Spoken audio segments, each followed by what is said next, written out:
أعوذ بالله من الشيطان الرجيم بسم الله الرحمن الرحيم الحمد لله رب العالمين والصلاة والسلام على نبي محمد صلى الله عليه وسلم أمالما بمنغا مناو السلام عليكم ورحمة الله وبركاته ni ansigile anga tafsiri kenekan tafsiri mi mege juma o juma magazine di Mali TV kan ni ama wele ko tafsiri kene nga ante nyene ka fo mo ye alisa Qur'an tafsiri don anga donda munu be Qur'an la amolu wala ni o temena mo munu nye lettre black na ko usogora lu ka sogo jabi fene be fo nyana anya ira fene ka be ansigi ko folongo jamana ni ye doni ani dame jamana ye donc anga bamana nga temefie munu fene tume o fendo be o teyeleme anga fen labo na ame do fo olula o bi amina tafsiri damna suratu bakara a aya biduru ani flana la anya ira ka fo suratu bakara o e qur'ane suran flana yi ale jigina madine a aya o bi be kemefla ani bishegini woro wala kemefla ani bishegini wolonfla mo qur'ane dowla o suratu bakara amina bi tafsiri damna a aya biduru ani shegina biduru ni flana la alisa ama sinsin ni ala togoy o minye hine labole ani hine kerengerenu mbabulu fene ka ke jonye ka kisi ni neme ko nyinanga nabi nyumaye noe Muhammad sallallahu alaihi wasallam no koroye ala ka hine awna Muhammadu koson ani Muhammadu barkala katla ka duwo ke anga mokorobaw ye munu nyanku dine ina selila ka fo ala ka hine olula ala ko lu kaburu noro anta yin hali sambi sega kan ko kalanen kodo ni filimu nyan soro o mogo bi se ka amblasra o kuma amina damna inshallah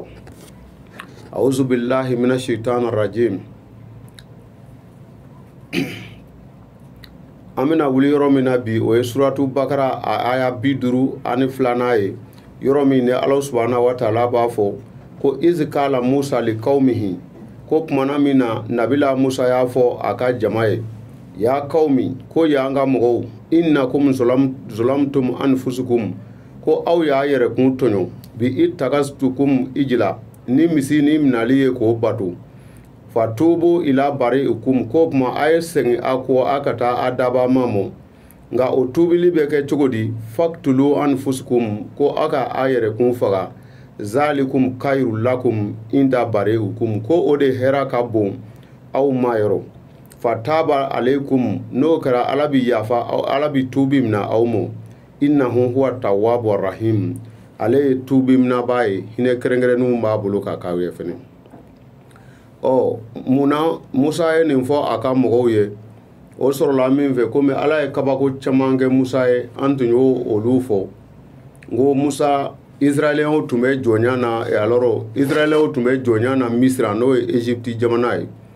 ala alla nyini pumamina uka bo o jonyana Musa tun ye kira bayenga ka kira ya tun kerengerena ka Israelien nu libere ka bo jonyana Firauna bulu o libéré anda dona o dowla noye ka kokoji ble tietige nuye kokoji tietige le nuye ni ala e koba ke mogoye puma o puma akakan ifene ka ala batu ika ala bargada comme ala rebo fo donc u kele ka ji tige ni kabako chaman kera ni mogo chaman mbe o feundo hali filimu la o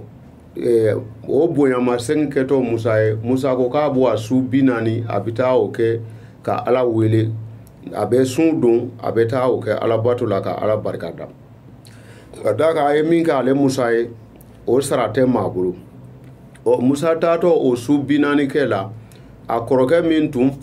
no ayanyina ala fe ko ala ko fara kan ka kiraye na no nabila Haruna ye aye koroke to ako ka o ke noroblai anola kata ala gino nyogo yina o atara o ala gino yona mami yana kana numuke do tume uka jamaro na bi fo mako samiru o samiru tunye numuye a forle no abisega nega u yeleme ka monima sugu chamambo ala u boto misra jamana kan nu be jonya na u boto u jatu do uka jonso ni sanu ye do ye warje di do ye tasanundi o fɛn minnu dira numukɛ in n'o ye Samiru ye ale y'olu caman yele ka fara ɲɔgɔn na ka misini dɔ munima dilan o rɔ a sɔrɔla k'a yira jama la sisan ko Musa ko a taara Ala min deli ko Ala de filɛ Ala in de filɛ nin ye ko mɛ Musa ɲinɛna a kɔ de ko kuma ko an k'a bato yanni Musa kana ni Musa seginna ka na sɔrɔ an bɛ ka Ala in bato ko b'a to an ka ko tɔ bɛ diya ye Musa kɔrɔkɛ n'o ye Haruna ye a y'a yira a ka mɔgɔw la k'a fɔ ko Musa taara Ala min bato k'o tɛ nin ye ko o Ala tɛ ye ko a kana kɛ u tun bɛ ɲini ka Haruna bugɔ ka d'a kan kuma o kuma ni ko dɔ nana mɔgɔ kelen-kelen minnu bɛ sɔrɔ a rɔ ka tiɲɛ fɔ yanni tiɲɛ dugu ka jɛ a bɛ gɛlɛya maa caman ma i n'a fɔ diɲɛ yɛrɛ bɛ bolo minnu kan bi i b'a sɔrɔ fili bɛ don ko caman na nka mɔgɔ min b'a fɔ ko an bɛ min kan k'o ye fili ye a don kana o tigi bɛ tɔɔrɔ sɔrɔ kosɛbɛ siran kosɔn Haruna kana kɛ sababu ye ka jama yɛrɛkɛ Musa kɔ komi ni mɔgɔ taatɔ y'a ka jama kalifa i la e fana bɛ fɛɛrɛ bɛɛ de kɛ o jama ka to ɲɔgɔn kan siran kosɔn jama kana na yɛrɛkɛ Haruna fana a ma sɔn ka kɛlɛ wuli a y'a to ten u tora ka dɔ kɛ u bɛ misi munima in munumunu Nabila Musa kumana min na a seginna ka na u sɔrɔ u b'o dɔ la misi munima kunna a y'a f'u ye ko ko nka mɔgɔ k'a fɔ waati janyana ka ban Ala ye kabako ba min kɛ aw ye k'aw ɲinɛna o kɔ ko f'a bɛ taa boli u bato tuguni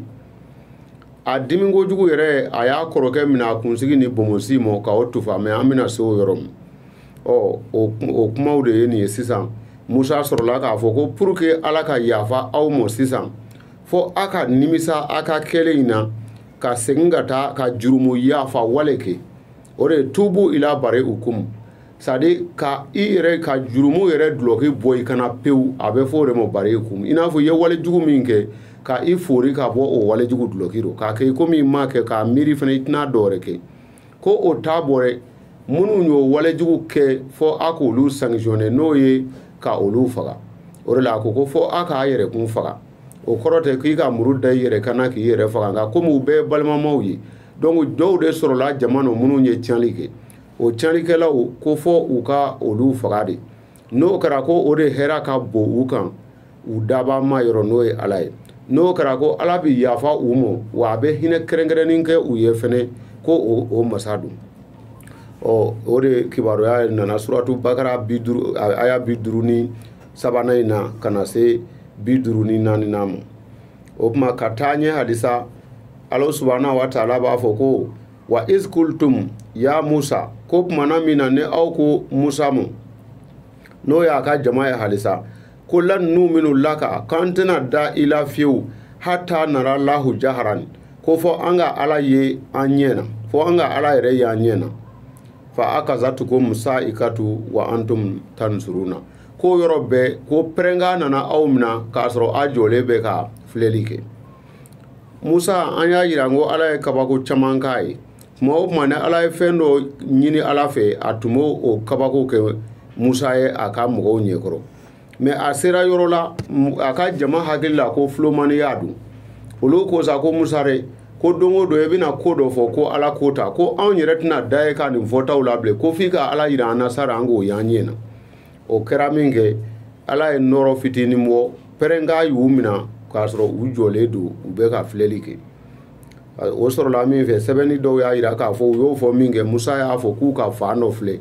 u y'o filɛ min kɛ nɔrɔw bɔra pɛrɛnga bɔra u bɛɛ kirinna ka bin k'a sɔrɔ u jɔlen don filɛli la Allah subhanahu wa ta'ala taara ɲɛ halisa summa ba'athnakum min ba'di ko o kɔfɛ an y'a u lawuli o kɔrɔ ye an y'u kunu ka bɔ u ka sayaw la la'allakum tashkuruna mun kosɔn u ka Ala barikada mais nin yɔrɔ la a bɛ kɔrɔ wɛrɛw fɛnɛ ta ma o kuma i b'a sɔrɔ adamaden a bɛ lehalaya min kɔnɔ a tɛ se ka Ala barikada fiyewu i b'a sɔrɔ a bɛ to tulo la ten u b'a fɔ gɛlɛya bɛ tiɲɛna mɔgɔ yɛrɛ ma hali mɔgɔ tun ka sa mais Ala bɛ to o la ka na wajuli ko wɛrɛ yira a la a yɛrɛ b'a dɔn k'a fɔ a tun bɛ hɛrɛ min no a tun bɛ min kɔnɔ ka kɔrɔja o tun ye hɛrɛ ye nka a bɛna gɛlɛya wɛrɛ min d'a kan min ka jugu kɔrɔlen ye n'a bɔra o la misaliya la i b'a sɔrɔ dɔ bɛ yen a bɛ kule ci ko fantanya b'a la n'a nana to o rɔ sisan bana dɔ nana sɔrɔ a kɛra kɔnɔdimiya a kɛra bana wɛrɛ min bɛ ɲini k'a faga fantanya kuma in bɛ tunu pewu donc a bɛna kɛ ni ala y'a bɔ o yɔrɔ sisan o fana ye kɔfɛ ala y'a ɲɛnamayali min kɛ o fana y'o dɔ ye halisa ala subhanahu wa taala a ko o la ko wazalalna alaykum gamam ko aw ka nin bɛɛ kɔfɛ an ye yangani kɛ aw kunna kabanɔgɔ la wa anzalna alaykum limanna wa salwa an tilala ka kɔnɔnin tuluma ani di nɔnɔ walima fɛn timima an ye o jigin aw kan kulu min tɔyibate an ko aw ma a ye dumuni kɛ fɛn sanuma olu la ani fɛn ɲuman olu la mara zakakum ala ye aw gɛrisigɛ min na wa man na ko nka an ma aw tɔɲɔrɛ walakinna kɛnu anfusukum yazlimuna ko nka aw de y'a yɛrɛ kun tɔɲɔ o kɔnɔnin tuluma ani o sɔliwa min bi fɔ ni bamanankan la a bi fɔ ko ntɔri sigilankuru samiya fɛ fɛn dɔ bɛ burusi kɔnɔ a fɛn nin yiriju tɛ nka ale bɛ foni ni san nana cogo dɔrɔn a bɛ foni ka bɔ dugukolo la bamananw kɔni b'a ko ntɔri sigilankuru bon u kɛlen ka kɔgɔjiw bilen tigɛ u taatɔ tun n'o sigi yɔrɔ min na u bɛ kungo kɔnɔ ka taa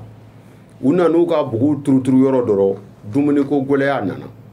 dumuniko gɛlɛya nana cogo di a kɛra don o don u bɛ dumuni minnu nu sogo tɛ sɔrɔ k'a k'o la jama ka ca u ko musa ma ko tiɲɛna musa don o don dumuninin kelen nin ko nɛgɛ yɛrɛ tɛ an na bilen ko hali an tun ka to jɔnya na ten i n'a fɔ bi bi in na ni maa min y'an yɛrɛw ka taabolow lajɛ gɛlɛya i kɛtɔ ka i yɛrɛ bɔ o tɛ taa gɛlɛya kɔ o gɛlɛya mana daminɛ caman b'a ko hali an tun ka to cogo kɔrɔlen in na donc u tora ten ko musa don o don dumuninin kelen ko yɛrɛ nege bɔra an na ko n'i ma ala deli sa a ka sogo ko nɔgɔya bon ala deli ka na ni fɛn dɔ ye mɔgɔ caman fana t'o yɔrɔ faamu caman bolo ko ni ala deli ye dɔrɔn n'i ye ala deli ko kurun di yan wala tasa di yan ko ala bɛ tasa ta k'a d'i ma ala ko tɛ ten i mana ala deli a bɛna ni sababu dɔ ye tasa bɛ sɔrɔ cogo min na o min kɛra musa ye ala deli u ye sɔɔni san finna komi u bɛ kɔgɔjida la san finna min kɛ kɔnɔ fasɔn dɔ tun bɛ yen o kɔnɔ in i n'a fɔ a misali bɛ komi an yɛrɛw fɛ ani san nana sɔgɔmada fɛ su fɛ fɛn fasɔn dɔ bɛ bɔ an b'a fɔ ko bili anw b'a fɔ bamanankan na ko bili mais ale fɛn nin kama b'a la a bɛ komi ntɔn fitinin dɔ o fɛn in bɛ bɔ san mana na sɔgɔmada fɛ dɔrɔn su fɛ o fɛn in bɛ bɔ u bɛ tugu yeli la mɔgɔ caman bɛ ji sigi u bɛ bi b'o ni dugu jɛra u b'a jira k'a dun donc u ye sogo ɲini min kɛ nabila musa ye ala deli san finna kɔgɔjida la kɔnɔ fasɔn dɔ bɛ yen o nana bɔ k'a cɛya nka a sɛriti ye a fɔra ko min bɛ se ka min dun o ka o minɛ nka maa si kana mara ka si o kɔnɔ bɔra min kɛ dɔw ye sɛgi 5 fa dɔw ye bɔrɔ 6 fa a dun fɔr'u ye ko a kana si i bɛ se ka min dun de i k'o dun nka adamaden nata ka bon ni ala ko a kana kɛ conséquences b'a la parce que n'a sira a bɛ tiɲɛ n'a tiɲɛna n'i y'a dun o bɛ k'a ta dama bana ye donc o min kɛra sa u ko musa ma ko ala deli an ye a ka sogoko nɔgɔya ala filɛ k'o yɔrɔ de fɔ ko an ye jiginni ka aw kan sɔli wa man na kɔnɔnin tulu ani ntori sigilankuru o fana ye fɛn timima dɔ ye k'an y'o jigin aw kan o kɛ gɛrisigɛ a ye ko nka an ma u tɔɲɔ dɛ ko nka u y'u yɛrɛ kun tɔɲɔ u y'u yɛrɛ kun tɔɲɔ cogo di a fɔr'u ye ko bɛɛ k'i fana ta mɛ maa si kana mara adamaden nata ka bon dɔw ye bɔrɔ 5 fa k'o mara ye tile damadɔ bɛ se yɔrɔ min na u y'a dun a kɛra i komi poison a kɛra épidémie ye kɔnɔboli cɛjugu ni bana sidɔnbali hali n'i ye diɲɛ lajɛ bi banasiw caman bɛ yen o y'o ɲɔgɔnnaw ye fɛn dɔw bɛ yen o tɛ maa ka fɛn dunda ye hali nafolo misali la n'a fɔra ko n'i ye sɔrɔ kɛ k'i ka dɔ di fantanw ma e ye 1000 sɔrɔ e kelen y'i da o 1000 kan k'o dun i ye 200 sɔrɔ i ma hali dɔrɔmɛ 10 di mɔgɔ ma donc o bɛɛ bi doni aya kɔnɔ a bɛ bana kɔ a bɛɛ man ka don i kɔnɔbara la a dulonin tɛ kɔnɔnin tuluma dɔrɔn na a duloni adamaden sɔrɔ fɛn bɛɛ la o la ala subhanahu wa taala b'a fɔ yɔrɔ caman na ko a ye dili kɛ ala y'aw gɛrisigɛ fɛn min na o kɔnɔnin tuluma ni tɔri sigilankuru min jiginna u kan ala bɛ k'o de fɔ ko an y'o kɛ gɛrisigɛ a ye nka an ma tɔɲɔ dɛ a y'a yɛrɛ kun tɔɲɔ ni dansago ye ka wuli a aya 57 la ala subhanahu wa taala ko wa izkulna ko kumana min na an y'a fɔ israɛlɛnw ye idikilu hazi kariyatu ko a ye don nin dugu in kɔnɔ fakulu minha haisu shitum ragada aka dumuni kɛ a kɔnɔ yɔrɔ min mana a ja wadikilu babu sujadan ko nka n'a bɛ don a ka don ni yɛrɛ majigin ye kumaba de bɛ yan parce que fɛn dɔ bɛ yen hali n'a fɔra ko karisa n ye nin d'i ma a kɛ cogo la min mana i ja o kɔrɔ tɛ k'i ka yaada a kan sinon ala ko a ye don nin dugu in kɔnɔ a ka dumuni k'a kɔnɔ yɔrɔ o yɔrɔ ka d'a ye nka a ye don ni yɛrɛ majigin ye sujudu kɔrɔ ye yɛrɛ majigin o tuma k'a ka don a daw fɛ a da fɛ fɛnɛ o kɔrɔw b'o la parce que i kana don ni namara siraw ye a fɔra k'i ka ko kɛ cogo min na ka ko kɛ ten o de ye k'o da ye k'a ye don a da fɛ ni yɛrɛ majigin ye wa kulu hintot k'a k'a fɔ ko ala yafa an ma an jurumu yafa ni o kɛra nagfiru lakum katayakum ko an bɛna aw ka a ye fili ko minnu kɛ ko an bɛna olu bɛɛ jɔsi ka bɔ yen wa sanazidul musinina ko nka minnu ye ɲumankɛlaw ye k'an m'olu fɛnɛ an bɛ dɔ fara olu sɔn kan ala subhanahu wa ta'ala ka o kuma a ko fa badala lezina zolamu kaulan k'an y'o kuma min f'u ye ko mɔgɔw y'o kuma k'a falen minnu y'u yɛrɛ kun tɔnɔ ghayru lezi kila lahum u ye fɛn kɛ min ma fɔ u ye o min kɛra sa fa anzalna ala lezina zolamu rijizan k'an ye jiginni kɛ mɔgɔw kan minnu y'u yɛrɛ tɔɲɔ fɛn nɔgɔlenw na mina sama ye ka bɔ sankolo la bi ma kɛ n'u yafsukuna fɛn kosɔn u ye tiɲɛli minnu kɛ a bɛ o cogo la kuma baw de fɔlen filɛ dɛ a b'o cogo la cogo di ala subhanahu wa ta'ala n'a ko k'i ka fɛn o fɛn kɛ cogo min na n'i y'a bɔ o bɔ cogoya in na hali ni e yɛrɛ bolo k'i bɛ k'a kɛ cogo min k'o ka ɲi e ka ɲuman in a bɛ t'o falen k'o kɛ kɔlɔlɔ y'i bolo a bɛ fɔ o de ma rijizi musow bɛna fɔ ko an b'u kɔ dɛ an tun ye nin fɔ semaine jan tɛmɛnen ko a bɛ komi adamaden farikolo parce que yɔrɔ dɔ la ala ko wala kadi kalaginal insanu fi ahsan taqwim ko an ye adamaden da dacogo cɛɲi yɛrɛ la o dacogo cɛɲi min dira mɔgɔw ma ni musow taara tulu ni fɛn ta ka mun k'u yɛrɛ jɛ a bɛ se yɔrɔ la bɛɛ b'i tanu ko cɛ k'i ka bote ka ɲi sa i mago satɔ de filɛ sɔɔni o bote ka ɲi mi taa falen ka t'o kɛ farikolo yɛrɛ bɛ jini k'a kɛ i tɛ se ka filɛ bilen i m'o ɲɔgɔnna nalen ye kuranɛ aya la wa ko fa badalu lezina zolamu kawla ki ko maaw ye fɛn yɛlɛmɛ minnu y'u yɛrɛ tɔɲɔ olu ye kumakan yɛlɛmɛ k'o kɛ fɛn wɛrɛ ye n'a fɔra fɛn kɛ ta a ye taara i ɲɛna ta kɛ ko kuma wa anzalna ala lezina zolamu rijiza ko kɛra min kɛ k'an ye jiginni kɛ mɔgɔw kan fɛn nɔgɔlenw na ni misali bɛ ta ko bɛɛ kan ni a fɔra hali ɲɛmaaw ni ɲɛmaa sigira o bɛ ka fɛn kɛ min ye a bɛɛ ka hɛrɛ ye nka aw nana ka na o lagosi k'a miiri k'o ta o ta ye i b'a ye a yɛrɛw bɛ na ni nabolo min ye o bɛ taa falen a bolo k'a kɛ tɔɔrɔ ye ala subhanahu wa ta'ala taara ɲɛ o la a ko ko wa izi istasqa musa liqaumihi ko tumana min na nabila musa ye sanji ɲini wala ji ɲini kɛ a ka jama ye fa kulna an y'a fɔ musa ye ko idribu bi asaka ko fara hijira ko fara in bugɔni ka bere fanfa jarati minhu ko a ye fara in bugɔni bere min kɛ ko poili kɛra ka bɔ a rɔ isnaini ashara ayina jiɲɛ 12 la kade alama kul unasi mushrabahum kabla 12 min tun bɛ musa nɔfɛ ko kelen-kelenna bɛɛ sina k'a faamu ko yɔrɔ min ye an ka min yɔrɔ ye o tuma an ko musa ko kulu washrabu k'a ye dumuni kɛ a k'a min min rizqillahi ala ka garisɛgɛ la ta'asaw fil ardi mufsidina ko nka a kana taama dugukolo kan k'a sɔrɔ a bɛ tiɲɛli kɛ o sɔrɔla min fɛ fɛnɛ n'i kɛra ɲɛma i b'a sɔrɔ kuma bɛɛ kɔmaw bɛ to tulo la ka fɛn dɔ ɲini fɛ i b'a sɔrɔ ni ko dɔ ɲana u bɛ tulo ka fɛn wɛrɛ ɲini donc u tun bɛ ka taa sogo ko tulo cira musa ye ala deli ala ye sa fin yɔrɔ kɔnɔ façon dɔ bɛ o nana bɔ bɛɛ kɔnɔ sogo cɛ k'i fa jiko gɛlɛya fɛnɛ nana kɛ u ye mankan ci ko cɛ na ji tɛ k'a sɔrɔ musa taara ka wa ala deli ala y'a jira a la k'a ka a bolo bere kɛ ka fara gosi n'a ye fara gosi ji na poyi ka bɔ o fɛnɛ n'a kɛ kabako dɔ ye donc musa ye fara gosi min kɛ ji ɲɛ 12 poyira ka bɔ a y'a sɔrɔ bani israilakaw minnu bɛ musa nɔfɛ kabila 12 don o kɔrɔ ye arasi 12 don poyili kɛlen bɛɛ y'a faamu k'i ka kan ka i taa ji ta yɔrɔ min na i n'a fɔ n'i nana worobinɛ 12 sigi sisan e ye dɔ sigi wolofabugu ka dɔ sigi quartier bɛɛ la bɛɛ b'a faamu ko nin y'anw ta ye o min kɛra ala k'u ma ko a ye ji min sa a ka dumuni kɛ ko nka a kana taama dugukolo kan bilen ni tiɲɛli ye dɛ bonya ba min kelen fila ye k'a kana o falen k'o kɛ juguman ye bilen dɛ ka taa ɲɛ suratu bakara aya 60 la Allahu subhanahu wa ta'ala b'a fɔ o yɔrɔ la ko wa iz kultum ya Musa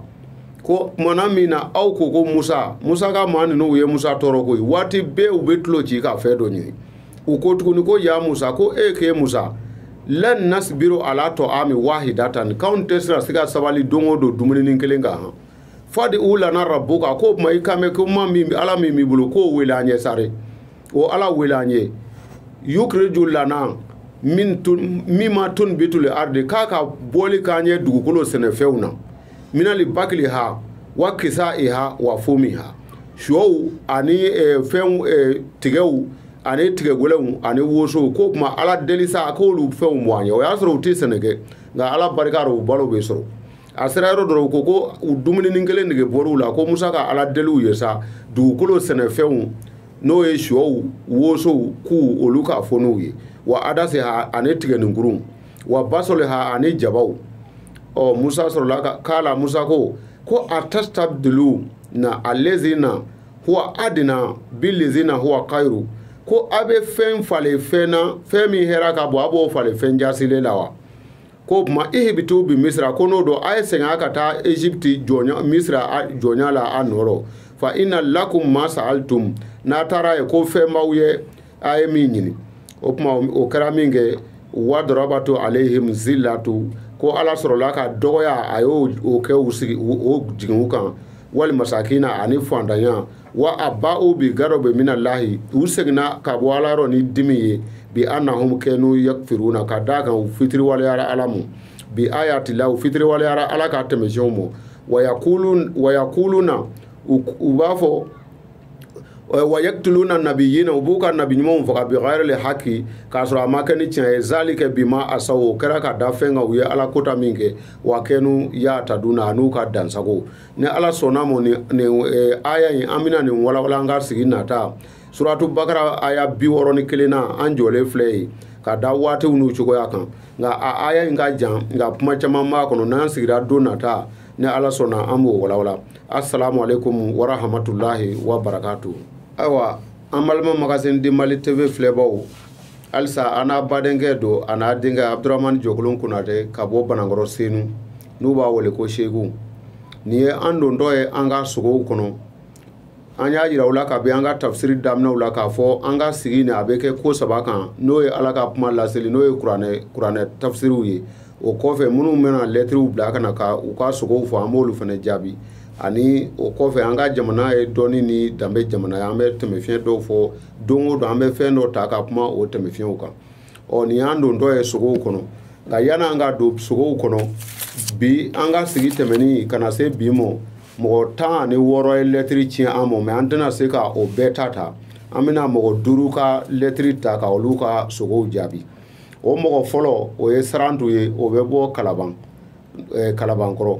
o y'a yira k'a fɔ ale sogora k'a fɔ ko dɔ ye bonyalifɛn caman di kana d'ale ma wariw b'a la finiw b'a la fɛn wɛrɛw b'a la sogo la ni mɔgɔ sogora k'a ye ko mɔgɔ dɔ ye fɛn dɔ bila ka bɔ yɔrɔ dɔ kana d'i ma a kɛra i ka mɔgɔ bɛ jamana kɔ kan ye wa a kɛra a tigi bɛ dugu wɛrɛ o e nana sogo k'a ye k'o ye fɛn dɔw bila kana d'i ma o ka di kosɛbɛ o b'a yira k'a fɔ a tigilama a dɔ furuko kibaru dɔ bɛna fɔ a ye i b'a sɔrɔ dɔ bɛna woro bɔ a ka mɔgɔ dɔ la wala dɔ ka woro bɔli ko kuma bɛna fɔ a ye walima dɔ yɛrɛ bɛna i sara a la ko a ka muso ɲini a ye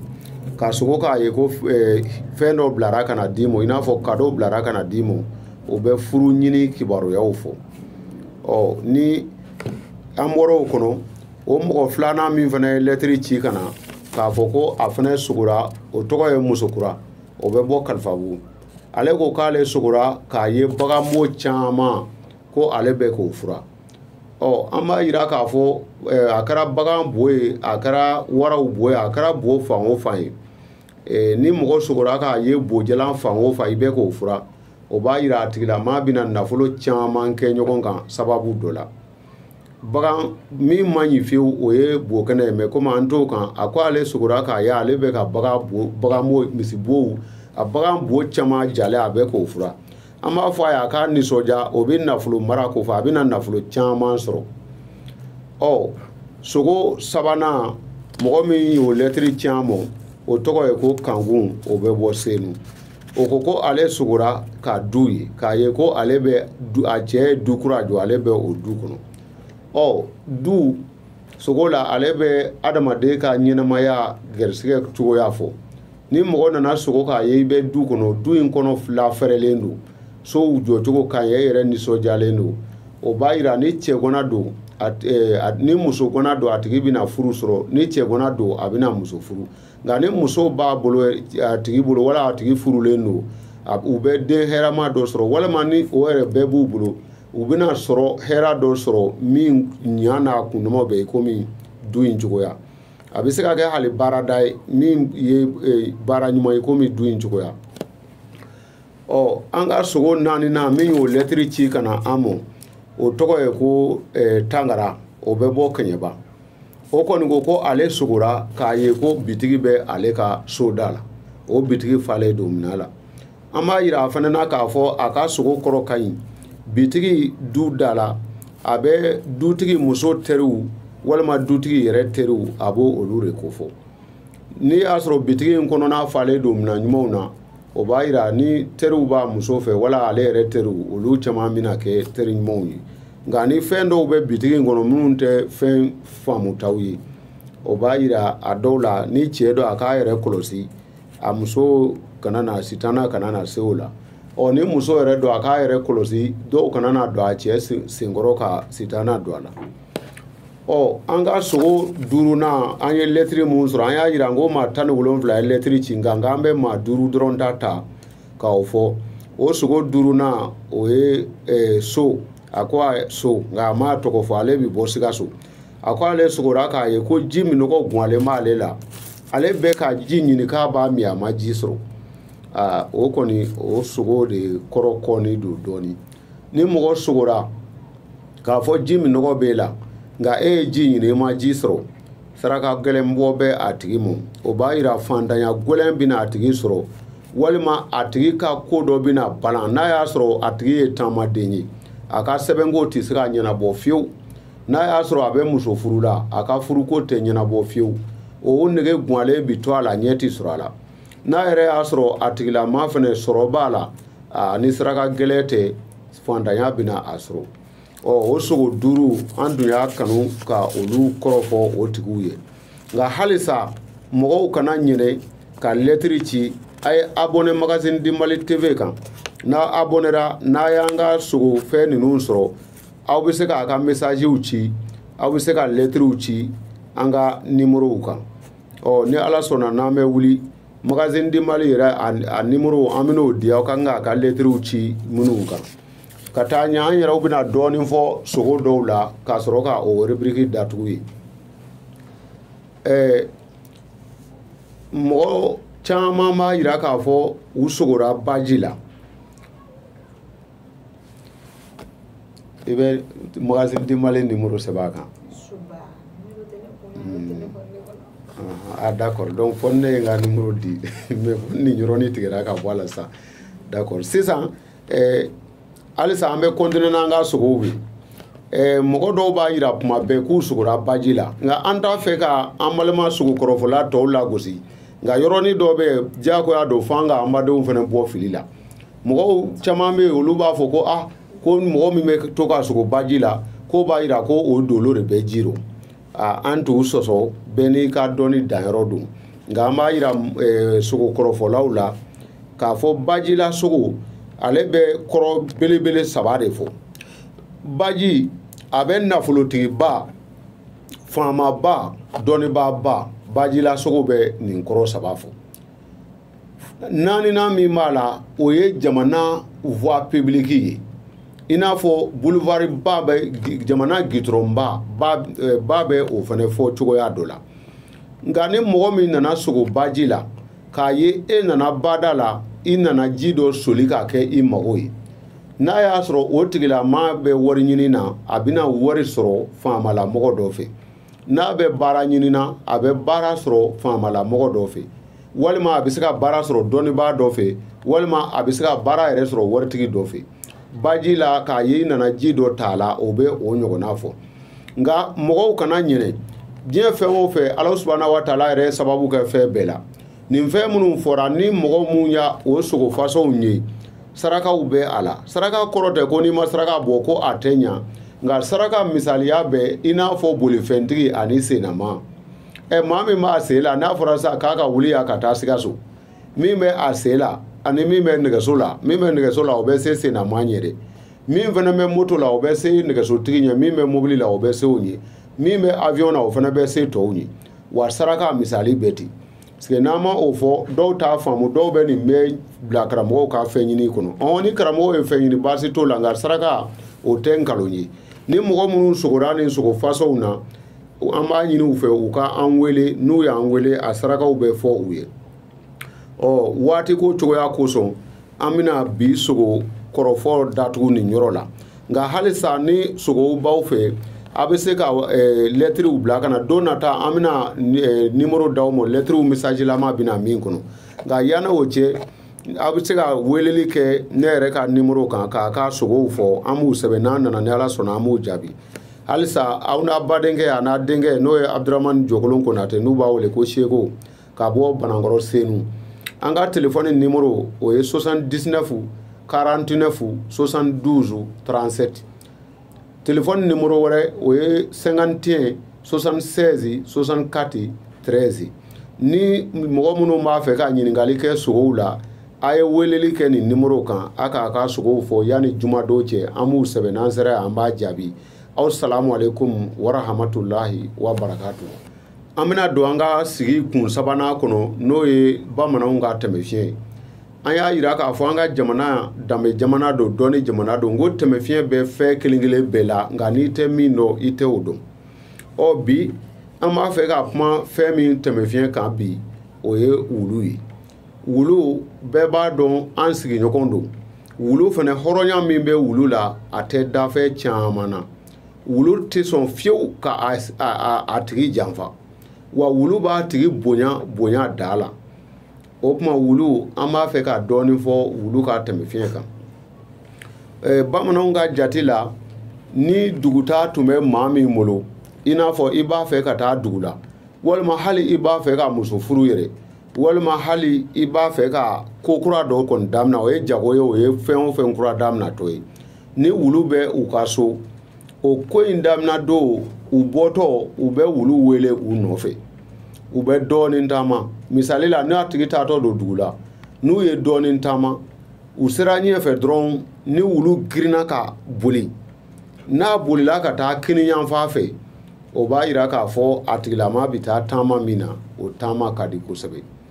nka ni wulu u bɔra wulu girinna o kɔrɔ a kɛra a ye fɛn ye sa o a kɛra a ma fɛn nka girinna ka taa numan yanfan fɛ o b'a yira k'a fɔ o taama n'i taar'o la i bɛ wari bɔ dɛ e kɔni n'i ma jija i ka sɔrɔta bɛɛ de b'i kɛ bɔta ye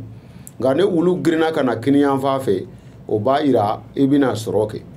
nka nin yɔrɔ la dɔw kana na kɔnɔna fili k'a fɔ ko k'olu dun b'a mɛn ko ni numanbolo y'i ŋɛɲɛ k'i bɛ wari sɔrɔ awɔ an ma ɲinɛ o yɔrɔ kɔ nka an ko nin ye wulu ka tɛmɛfiɲɛ ye mɛ i taatɔ fana i ye wulu wele k'a bila i nɔfɛ a tugura i kɔ fɔ i ye waati jan taama k'a sɔrɔ a ma gestion foyi yira a kɔni b'i kɔ ka taa o b'a yira k'a fɔ i ka taama a man ko a man ni nka ni wulu fɛnɛ a b'i kɔ ka ban nka sɔɔni a girinna ka tɛmɛ a taari munumunu ka tila ka segin ka na i kunbɛn o b'a yira k'a fɔ i bɛ ka taa taama min na i kan ka taa maa min kɔ a dɔ la i bɛ taa fɔ a kɔ fɔ i ka taa ka na walima i k'i sigi k'a kɔnɔ